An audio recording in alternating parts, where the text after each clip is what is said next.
La luz de la mañana en Ciudad de México siempre parecía más suave en mi pequeño departamento, filtrándose a través de unas cortinas de segunda mano con estampados de flores silvestres desvaídas. Mi sala era un mosaico de muebles usados, cada pieza con su propia historia callada. La estantería contra la pared del fondo se inclinaba bajo el peso de novelas queridas y libros de consulta, la mayoría rescatados de las pilas de descarte de la biblioteca. Había sido bibliotecaria de medio tiempo por más de una década, y aunque mi sueldo apenas alcanzaba para la renta y los servicios, el trabajo me mantenía anclada. Me gustaba el ritmo de ordenar devoluciones, la satisfacción silenciosa de conectar un libro con su lector. No era glamoroso, pero era constante, y para mí, eso siempre había sido suficiente. Mi única hija, Florencia, nunca lo vio así, a sus 32 años. Medía la vida en oficinas ejecutivas, sacos a medida y publicaciones cuidadosamente curadas en redes sociales. Solo venía cuando había algo que ganar un aventón al aeropuerto. Un vestido de mi closet que tomaba prestado para no devolverlo. O la cena ocasional de Navidad cuando se sentía obligada a aparecer. Nuestras charlas a menudo se volvían frágiles. Sus preguntas sobre mis finanzas disfrazadas de preocupación, pero cargadas de juicio. Mis padres, Isidro y Amalia, eran el contrapeso a todo ese ruido. Habían sido ricos desde que tengo memoria, aunque nunca lo hubieras adivinado por su forma de vivir. Seguían en la casa estilo colonial que mi padre restauró con sus propias manos en los 70, en San Miguel de Allende. Compraban en mercados locales, remendaban ropa y pasaban más tiempo en centros comunitarios que en clubes exclusivos. Creían en la educación y la bondad, no en ostentar lo que tenían. Los visitaba cada semana sin falta, y esas visitas eran mi refugio. Tomábamos café en su mesa de cocina, hablando de libros, noticias del vecindario y el progreso del jardín. Florencia los llamaba desconectados de la realidad, pero yo los veía como las personas más auténticas que conocía. Ese viernes, al salir de la biblioteca y empezar el corto camino a casa, no sabía que esos anclajes firmes en mi vida estaban a punto de desvanecerse. Mi celular vibró en el bolsillo de mi chamarra, el identificador mostrando un número desconocido, y el sonido parecía cargar un peso que aún no podía nombrar. La voz al otro lado de la línea era de un oficial de policía. Habló despacio, con suavidad, como escogiendo palabras que no rompieran, pero no había forma de suavizar lo que dijo. Mis padres habían tenido un accidente automovilístico. Un conductor ebrio se pasó un semáforo en rojo. Fue rápido. No sufrieron. El mundo pareció inclinarse. La banqueta desdibujándose bajo mis pies. No recuerdo haber caminado de vuelta al departamento, ni cómo logré empacar una bolsa para pasar la noche. Cuando llegué a San Miguel de Allende, los preparativos ya habían comenzado. Una ráfaga de decisiones para las que no me sentía lista. El funeral fue 3 días después, en la iglesia a la que habían asistido por décadas. Estuve en la primera fila, el aroma de los lirios pesando en el aire, mis manos entrelazadas para no temblar. La gente se acercaba a contarme cuánto habían significado Isidro y Amalia para ellos, cómo mi padre arregló el tejado de un vecino tras una tormenta, cómo mi madre organizó colectas de libros para la biblioteca escolar. Cada historia era un hilo más en el tapiz de quienes eran. Florencia llegó con un vestido negro de diseñador, el cabello y el maquillaje impecables. Me dio un abrazo que parecía ensayado. Su voz lo bastante alta para que los dolientes a su alrededor escucharan sus condolencias. Entre himnos, la vi mirar hacia un hombre al fondo. Gabriel Torres, el abogado y amigo de muchos años de mis padres, encontró un momento para escabullirse y hablarle, su mano rozando ligeramente su brazo mientras le hacía una pregunta que no necesitaba escuchar para entender. Gabriel se acercó después, su rostro surcado de arrugas. Serio. Nos reuniremos pronto. Paloma, dijo. Hay cosas que debemos discutir cuando estés lista. Asentí, agradecida por la firmeza en su voz. Afuera, cerca de las escaleras de la iglesia, noté a Raúl Vargas, el cuidador de la propiedad de mis padres. Apartado de la multitud, sus ojos oscuros encontraron los míos y me dio un leve asentimiento respetuoso, como diciendo que vigilaba más que solo la casa. Ese pensamiento se quedó conmigo mucho después de que el último doliente se fuera. La oficina de Gabriel estaba en un edificio de ladrillo restaurado en el centro de San Miguel, con ventanales altos que dejaban entrar la luz invernal. Llegué temprano, queriendo un momento para calmarme antes de lo que fuera a pasar.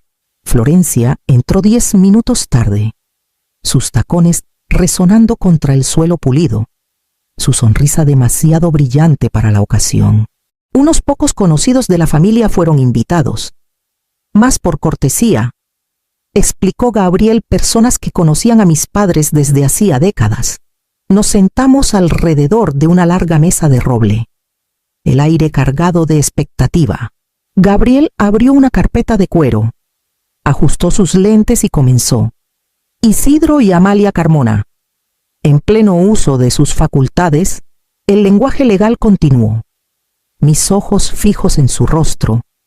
Luego, vino la parte que pareció detener la sala entera. A nuestra amada hija, Paloma Carmona, le legamos la totalidad de nuestra herencia, valuada en 350 millones de pesos, incluyendo todos los activos financieros, propiedades y nuestro 25% de participación en Carmona e Hijos Naviera. Escuché a Florencia inhalar con fuerza. Gabriel continuó, su voz firme. No hacemos ninguna provisión para nuestra nieta, Florencia Salas, ni para otros parientes lejanos. Nuestra decisión no se toma con enojo, sino en reconocimiento de valores. Paloma ha vivido consistentemente los principios que valoramos. Confiamos en que honrará nuestro legado con integridad y cuidado. Un clic sonó cuando Gabriel presionó un botón en un pequeño dispositivo. Los rostros de mis padres aparecieron en la pantalla de una tableta en el centro de la mesa. La voz de mi padre era cálida, firme. Paloma, sabemos que esto será una sorpresa, pero te hemos visto vivir con sencillez, trabajar duro y tratar a la gente con bondad. Creemos que usarás lo que te dejamos para hacer el bien. Mi madre se inclinó más cerca, sonriendo suavemente. Te amamos. Lleva esto adelante, no como una carga, sino como un regalo para compartir a tu manera. Cuando la pantalla se oscureció, el silencio se sintió más pesado que antes. Florencia lo rompió, su voz cortante. Si se trata de administrar el dinero, yo debería estar involucrada. Puedo asegurarme de que beneficie a toda la familia. La miré a los ojos, pero no dije nada. Gabriel cerró la carpeta, su mirada moviéndose entre nosotras. Sus deseos son claros. La sonrisa de Florencia volvió, pero esta vez no alcanzó sus ojos. Conocía esa mirada, significaba que no había terminado. Florencia apareció en mi puerta esa noche sin avisar. Entró como si el lugar le perteneciera. Pasando a mi lado hacia la sala antes de que pudiera invitarla, se sentó en el sofá, cruzando las piernas con elegancia, y me hizo un gesto para que me uniera. He estado pensando. Comenzó, su tono suave, casi profesional. No estás acostumbrada a manejar grandes cantidades de dinero. 350 millones de pesos es mucha responsabilidad. Puedo quitarte ese peso de encima. Dejé que sus palabras flotaran en el aire, esperando la trampa. Sus labios se curvaron en lo que pudo haber sido una sonrisa si no se sintiera tan calculada. Esto es lo que propongo, me firmas todo. Yo manejaré la herencia, haré inversiones, haré crecer los activos. Recibirás una mensualidad generosa, suficiente para vivir cómoda sin el estrés. Mis dedos se apretaron contra el brazo de la silla. ¿Quieres decir que te dé mi herencia? Inclinó la cabeza, como si yo fuera la irracional, la herencia de nuestra familia. Y sí, después de todo lo que he hecho por ti, Aventones. Ayudar con cuentas, arreglar tu contrato de renta. ¿No crees que es justo? Yo puedo manejar la presión mejor que tú. No es personal, mamá. Es práctico. Negué lentamente con la cabeza. Es personal para mí. Y para ellos. Confiaron en mí por una razón. Florencia.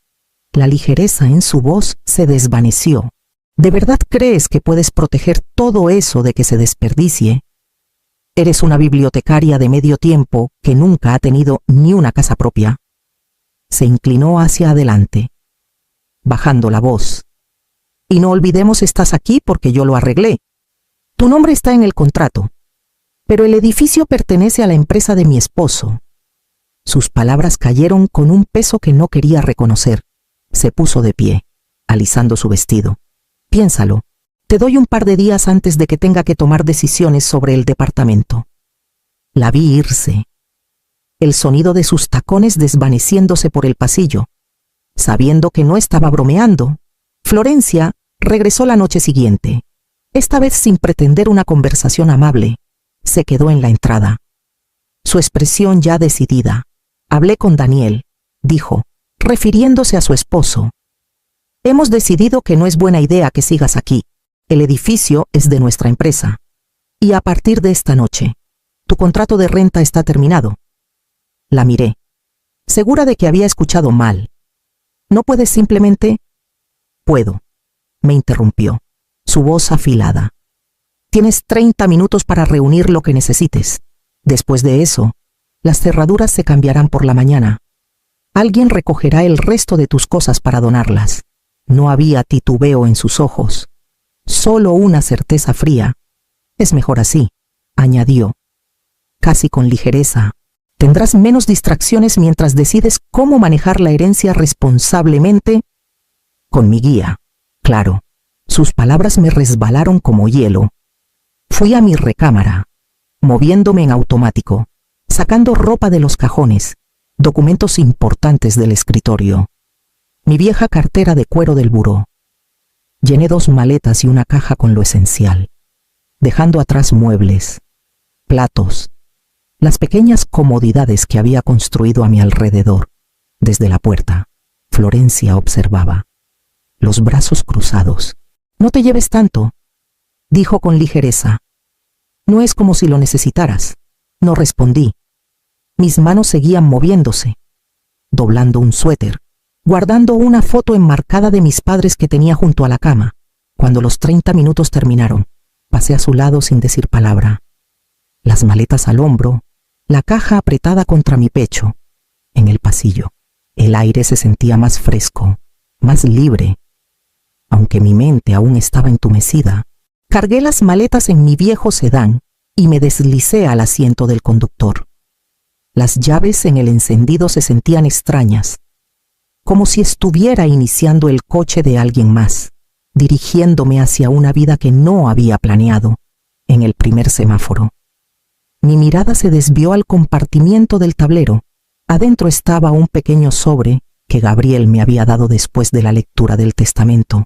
Lo abrí ahora, y el peso de las llaves de latón en mi palma se asentó. La casa de mis padres. El único lugar que aún me pertenecía. Las calles estaban casi vacías mientras manejaba por la ciudad. Las luces de San Miguel desvaneciéndose en barrios más tranquilos. La casa de mis padres apareció al final de una calle bordeada de árboles. Su familiar luz del porche brillando contra la oscuridad. Al estacionarme en la entrada, me quedé un momento con las manos en el volante, dejando que la vista me estabilizara. Adentro, el aire tenía un leve aroma a cera de limón y libros viejos. La taza de café de mi padre descansaba en la encimera de la cocina, con un anillo tenue marcando la última vez que la usó. En la sala, el tejido de mi madre estaba doblado sobre el brazo de su sillón favorito, las agujas a medio punto, como si solo se hubiera levantado por un momento. Caminé despacio de cuarto en cuarto, tocando los bordes de las mesas, rozando con los dedos las fotos enmarcadas en las paredes. La casa estaba exactamente como la dejaron, intocada por el caos del exterior.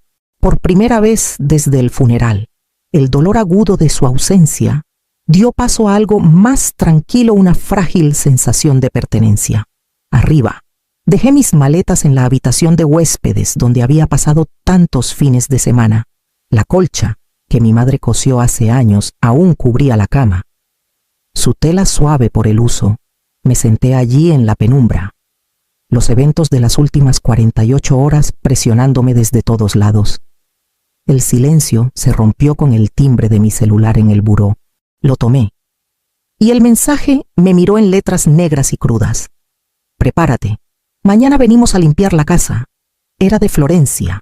Puse el celular boca abajo y miré al techo. Mi mente ya buscando a la única persona que podría saber cómo manejar lo que venía. Estaba despierta antes del amanecer. La casa inquietantemente silenciosa a mi alrededor. Cada crujido del suelo parecía más fuerte en el vacío. Un golpe en la puerta principal llegó justo después de las 7. Cuando la abrí, Gabriel estaba allí, equilibrando 2 vasos de papel en una mano y un maletín de cuero en la otra. «Pensé que te vendría bien esto», dijo, entregándome un vaso. El calor del café era un consuelo que no sabía que necesitaba. Nos sentamos en la mesa de la cocina y Gabriel abrió su maletín, extendiendo un montón ordenado de archivos entre nosotros. «Tus padres fueron cuidadosos», comenzó. «Esperaban este tipo de problemas y se aseguraron de que tuvieras las herramientas para manejarlos. La primera carpeta tenía copias de escrituras de propiedades, todos los activos transferidos a fideicomisos, que me nombraban como la única beneficiaria. Otra contenía protecciones legales que hacían casi imposible vender o transferir la propiedad sin mi consentimiento. Luego vino la tercera carpeta pruebas, registros bancarios, correos electrónicos y notas documentando los intentos previos de Florencia para acceder a las cuentas de mis padres. 1. Fechado hace solo 6 meses. Detallaba un incidente en el que intentó añadirse como usuaria autorizada en una de sus carteras de inversión. Gabriel deslizó una hoja final, una lista escrita a mano. Estas son las personas en las que tus padres confiaban para que estuvieran contigo si llegaba este momento. Raúl Vargas, su cuidador. Teresa Ortiz, la antigua socia de negocios de tu padre. Carmen Morales, su ama de llaves de muchos años. Todos conocen la situación, como si fuera una señal. Raúl apareció en la puerta trasera, sosteniendo una memoria USB. «Pensé que deberías ver esto», dijo en voz baja. Explicó que después del funeral, cuando la casa estaba vacía, Florencia regresó con una amiga y se llevó varios objetos. El sistema de seguridad actualizado, instalado por petición de mi padre. Lo grabó todo. Gabriel conectó la memoria a su laptop y ahí estaba imágenes claras de Florencia tomando joyeros del tocador de mi madre. Un reloj de plata del estudio de mi padre. Sentí algo cambiar dentro de mí. El shock aún estaba ahí, pero ya no me paralizaba. «Tenemos hasta mañana por la mañana», dijo Gabriel, cerrando la laptop. «Hagamos un plan».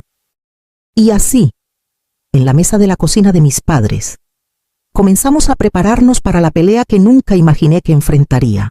A las 10 en punto, el sonido de varias puertas de autos cerrándose rompió el silencio. A través de la ventana, vi a Florencia liderando el camino por la entrada. Daniel a su lado, un agente inmobiliario siguiéndolos, y 2 hombres que no reconocí cerrando el grupo. Todos se movían como si el resultado ya estuviera decidido. Abrí la puerta antes de que pudieran tocar. «Pasen», dije, haciéndome a un lado.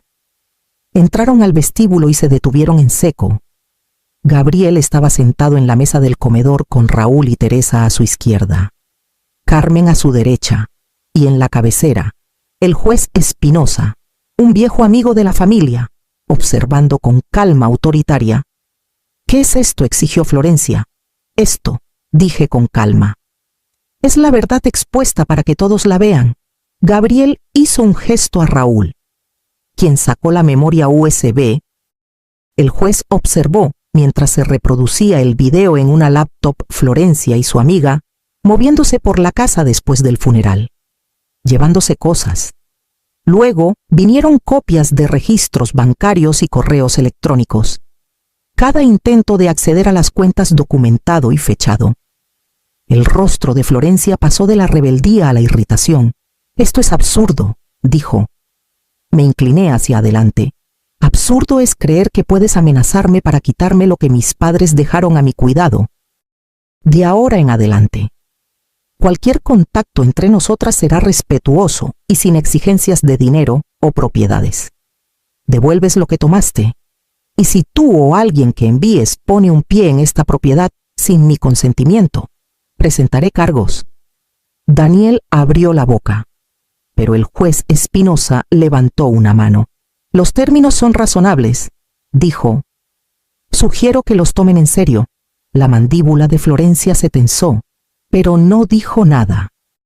Se giró bruscamente hacia la puerta, su séquito siguiéndola en un silencio incómodo. Cuando el último auto se alejó, la habitación pareció exhalar. Me quedé un momento más en la ventana, viendo la entrada despejarse, antes de volver a la mesa donde mis aliados esperaban. Estaban casi en la puerta cuando Florencia se dio la vuelta. Su voz, más suave, casi temblorosa. «Mamá, no tienes que hacer esto.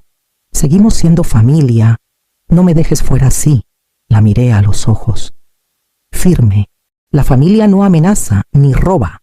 Florencia, tú hiciste tu elección». Daniel dio un paso más cerca, enderezando los hombros como si su sola presencia pudiera hacerme cambiar de opinión. Antes de que pudiera hablar, la voz del juez Espinosa cortó el aire. «Un paso más y estarán invadiendo propiedad privada. No tendré más opción que involucrar a las autoridades». Los labios de Daniel se apretaron en una línea fina, pero retrocedió. La expresión de Florencia se endureció de nuevo, la suavidad desvaneciéndose. «Te arrepentirás de esto», dijo. «No lo olvidaremos». Se giró y salió, Daniel y los demás siguiéndola. La puerta se cerró tras ellos con un clic final, resonante. Por un momento, el único sonido fue el zumbido del refrigerador. Luego Carmen extendió su mano sobre la mesa, cubriendo la mía. «Hiciste exactamente lo que ellos hubieran querido», dijo. Teresa asintió. «Tus padres sabían que podías manejar esto. Y lo hiciste». Gabriel recogió los papeles, guardándolos en su maletín. «No ha terminado para ellos, pero para ti. Esta fue la parte más difícil. Has trazado la línea». Asentí, aunque mi pecho se sentía pesado. Cuando se fueron, deambulé por la cocina. El café de la mañana aún estaba en la cafetera, ahora frío. Las tazas de nuestra sesión de planeación alineadas en la encimera, apoyada en la barra. Me di cuenta de que había protegido la casa, la herencia y los deseos de mis padres, pero al hacerlo, había cortado el último hilo que me unía a la hija que alguna vez pensé que conocía. El silencio en la casa se sentía diferente ahora, menos como seguridad, más como el eco de una tormenta que aún acechaba en el horizonte. Pasaron los meses, y la casa dejó de sentirse como un museo de la ausencia de mis padres. Las habitaciones del frente fueron repintadas y amuebladas para servir como un pequeño centro de aprendizaje comunitario 2 tardes a la semana. Los niños locales venían a clases de apoyo, y los fines de semana, talleres para adultos llenaban el espacio con charlas tranquilas y el aroma a café fresco. Los fondos venían de la herencia, pero la visión era toda de ellos. Yo solo la llevé adelante. Las personas que estuvieron conmigo ese día, Gabriel, Raúl, Teresa y Carmen, siguieron siendo parte de mi vida. Raúl mantenía los jardines impecables. Carmen era voluntaria en el centro.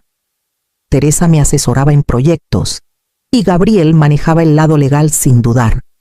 Ya no eran solo aliados, eran mi familia elegida, de vez en cuando. El nombre de Florencia aparecía en mi bandeja de entrada. Los mensajes variaban, a veces educados, a veces defensivos, siempre regresando a la misma petición de una segunda oportunidad o un camino que nos beneficie a ambas. Respondí solo una vez, hace meses, dejando claras mis fronteras. Desde entonces, dejé que el resto quedara sin respuesta. Una mañana fresca de otoño, manejé al cementerio con un ramo de dalias, las favoritas de mi madre. sentada en la banca junto a su lápida, hablé en voz alta, agradeciéndoles por confiar en mí, por creer que podía proteger lo que construyeron. La brisa agitó los árboles. Trayendo consigo el leve aroma de las flores, me fui sabiendo que la verdadera herencia nunca fue el dinero ni la propiedad. Era entender que los recursos significan poco sin propósito y que el legado se mide por las vidas que tocas. Había hecho mi elección y podía vivir con ella,